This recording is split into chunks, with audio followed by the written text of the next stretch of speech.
Assalamualaikum warahmatullahi wabarakatuh. Halo semuanya, selamat datang kembali di video diskusi kami.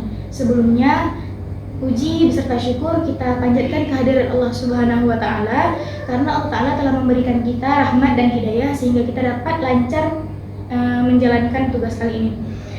Dalam video ini, kita akan membahas topik yang sangat penting dan seru, yaitu permasalahan tentang narcissistic personality disorder atau singkatan daripada NPD.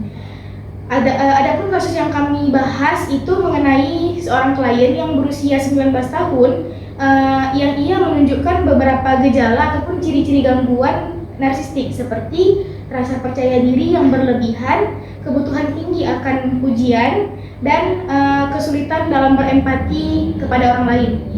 Jadi melalui diskusi ini kita akan mencoba memahami penyebab, dampak, dan penanganan yang tepat bagi individu dengan gejala ini, dengan harapan bisa meningkatkan kesadaran kita terhadap pentingnya kesehatan mental. Seperti yang kita ketahui, narcissistic personality disorder merupakan gangguan kepribadian yang ditandai dengan rasa ingin dikagumi secara berlebihan, kebutuhan akan perhatian yang tinggi, serta kurangnya empati terhadap orang lain. Orang dengan gangguan ini seringkali tampak percaya diri dari luar, namun sebenarnya mereka memiliki rasa rapuh dalam dirinya. Melalui diskusi ini, kita akan mencoba mengenali lebih dalam bagaimana gangguan ini dapat terbentuk, apa saja faktor penyebabnya, baik dari segi psikologis maupun lingkungan sosial, serta bagaimana dampaknya terhadap hubungan interpersonal di sekitaran klien tersebut. Saya Aureliska Amna sebagai moderator, di samping kanan saya Ahmad Danius sebagai konselor, di samping kiri saya Muhammad Al-Ghazali Sinsabila berperan sebagai klien. Oke, jangan berlama-lama lagi, mari kita masuk ke dalam videonya.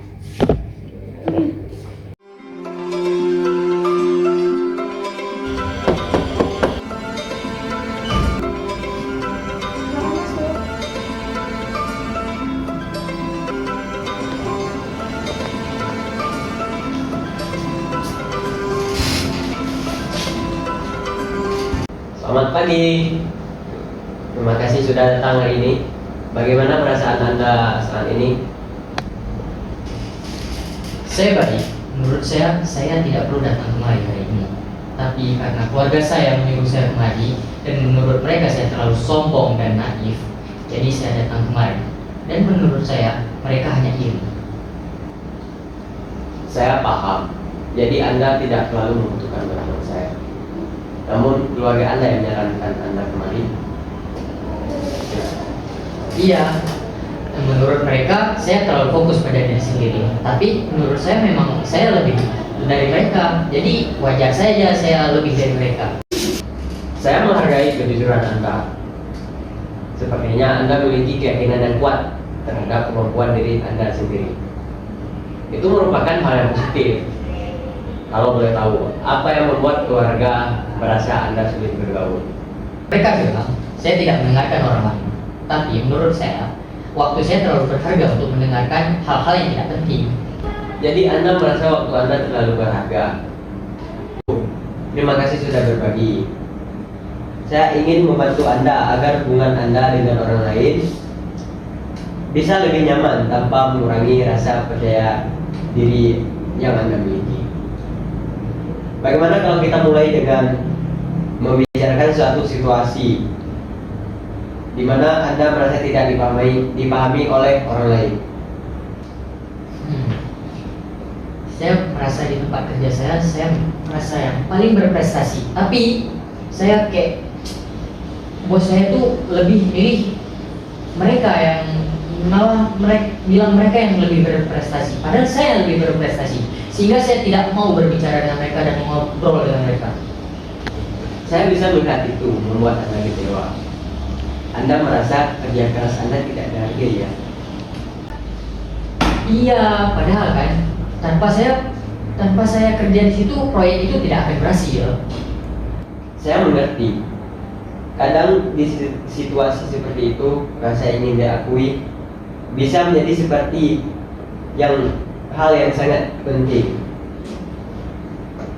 Kalau boleh saya tanya, bagaimana perasaan Anda saat tidak mendapat pengakuan itu.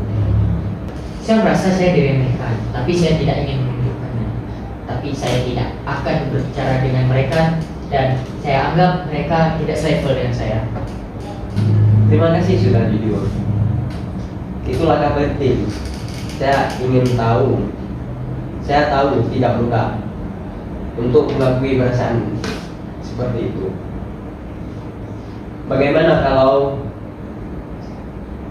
di pertemuan berikutnya kita mencoba mengeksplorasi cara agar Anda tetap bisa merasa dihargai tanpa harus menjauh dari orang lain.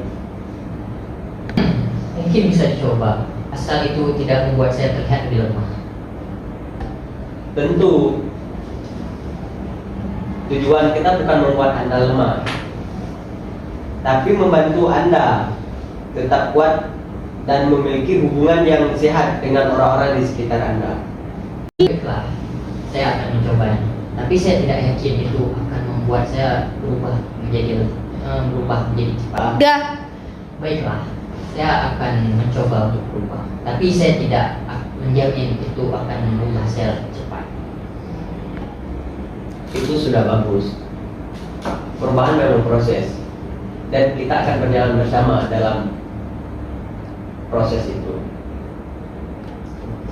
Terima kasih atas konseling hari ini. Saya harap kita bisa berjumpa di lain hari, walaupun saya tidak terlalu ingin. Baik, dengan senang hati. Saya harap konseling hari ini bisa membuat Anda lebih baik ke depannya.